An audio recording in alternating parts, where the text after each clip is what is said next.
Our today's topic is South China Sea. तो सबसे पहले हमको साउथ चाइना सी और उसके डिस्प्यूट के बारे में समझ लेते हैं।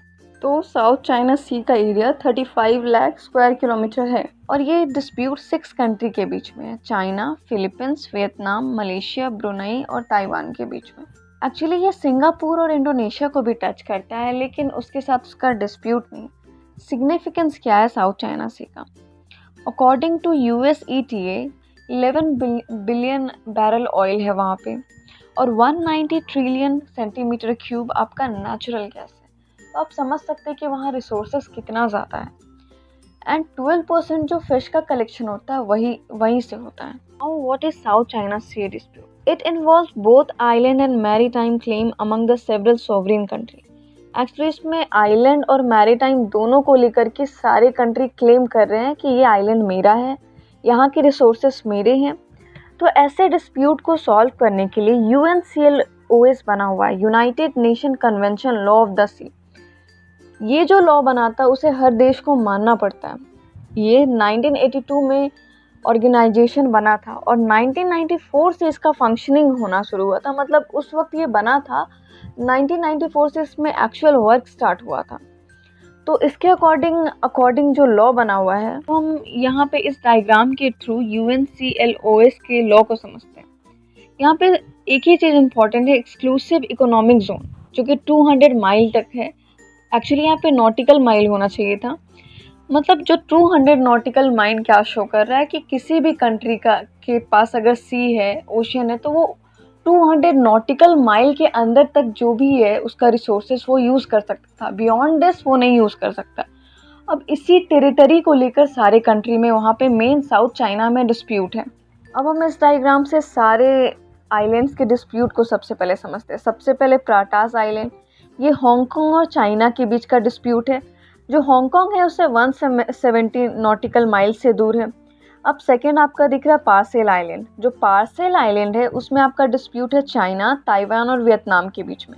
चाइना ने इसे 1974 में ही ऑक्यूपाई कर लिया था। यहाँ पे अप्रॉक्स 15,000 स्क्वायर किलोमीटर का डिस्प्यूट चल रहा है।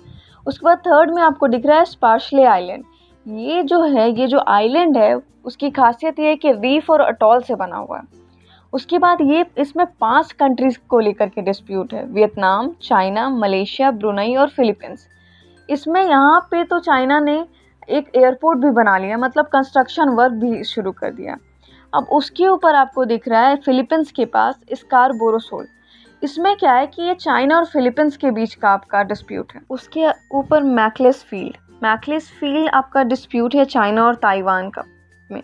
ताइवान कहता है इस बैंक पे मेरा हक है और चाइना कहता है मेरा।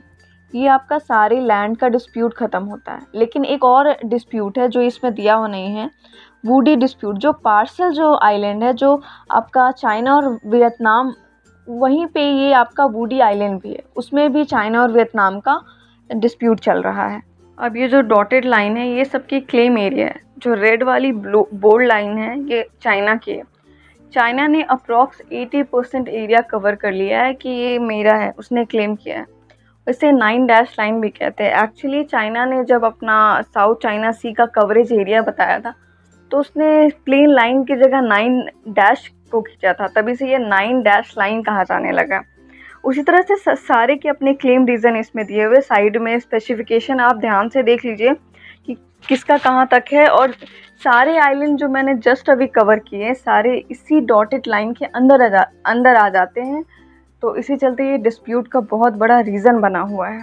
अब कुछ और बातें हम साउथ चाइना डिस्प्यूट के बारे में देखेंगे जो करेंट सिनारियो में चल रहा है। एक्चुअली मैंने एडिटोरियल पेज से उठाया है कि जो फिलीपींस ने 2013 में स्कॉरबोर्ड शोर आइलैंड, जैसे कि मैंने आपको अभी बताया कि स्कॉरबोर्ड शोर जो आइलैंड है उसको लेकर चाइना और फिलीपींस के बीच में डिस्प्यूट है।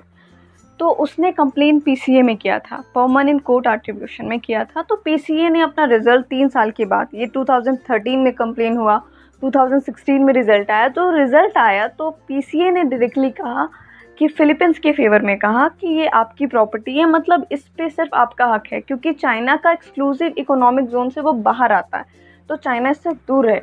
लेकिन चाइना ने माना ही नहीं। तो फिलीपींस का क्या था कि उसको पता था कि military power, economic power China का बहुत डेवलप्ड है, वो उससे झगड़ा नहीं ले सकता, तो वो कुछ नहीं कर पाया। तो इसी तरह से उधर के सारे कंट्री के साथ भी यही प्रॉब्लम है, इसीलिए वो चाइना इतना 80% एरिया लेके रखा हुआ है। तो एशियान कंट्री में जब जो एशियान ग्रुप है उसमें जब ये बात गई तो उन्होंने भी बहुत कंसर्न दिखाया कि अब क्या किया जाए इसको लेकर के, क्योंकि चाइना अपनी एक्सपेंशन पॉलिसी हर जगह अप्लाई कर रहा है। जैसे कि आपने बिजनेस में भी देखा, उसने स्ट्रिंग ऑफ पर्ल्स बना दिया है, तो वो अपनी एक्सपेंशन पॉलिसी बहुत बुरी तरह से बढ़ा रहा है। तो सारे कंट्रियों ने खुद में फैसला लिया है कि ये नवल एक्सपेंशन करेंगे, अपनी मिलिट्री पावर बढ़ाएंगे, तभी जा कर के सब साथ मिल कर के कुछ करेंगे, तभी चाइना के खिलाफ कुछ हो सकता है। तो सारे कंट्री, वियतनाम ने अभी से ही अपनी नवल एक्सपेंशन मिलिट्री पावर बढ़ाना शुरू, उसने रशिया से बहुत सारे नवल मशीनरी, डिफेंस की मशीनें खरीदी है, टैंकर खरीदे हैं। अब हम इंडिया के एस्पेक्ट से देखते हैं, आखिर इंडिया के लिए कैसे इम्पोर्टेंट है। एक्चुअली जो अभी क्लेमिंग चल रहा है, साउथ चाइना सी पे झगड़ा जो चल रहा है, अगर हम अपना ट्रेड के हिसाब से देखें, अगर उस साइड का कोई भी हिस्सा हमें क्लेम कर लेते हैं, ये हमारा है, तो हमारा ट्रेड बहुत ईजिली हो जाएगा। तो ये अभी हाई टाइम है क्लेम करने का, तो इंडिया के एस्पेक्ट से ये बहुत इम्पोर्टेंट है। तो अप्रॉक्स मैंने सारी बातें कंप्लीट कर दी है साउथ चाइना सी के बारे में। कल हम लोग सारे एलओसी के बारे में डिस्कस करेंगे, चाइना और इंडिया के बीच में जो करंट सिनारियो जो चल रहा है एलओसी के, और कल मैं कुछ करंट अफेयर के भी क्वेश्चन डिस्कस करूँगी। Thank you for watching my video. If you like it, like and subscribe and share it to.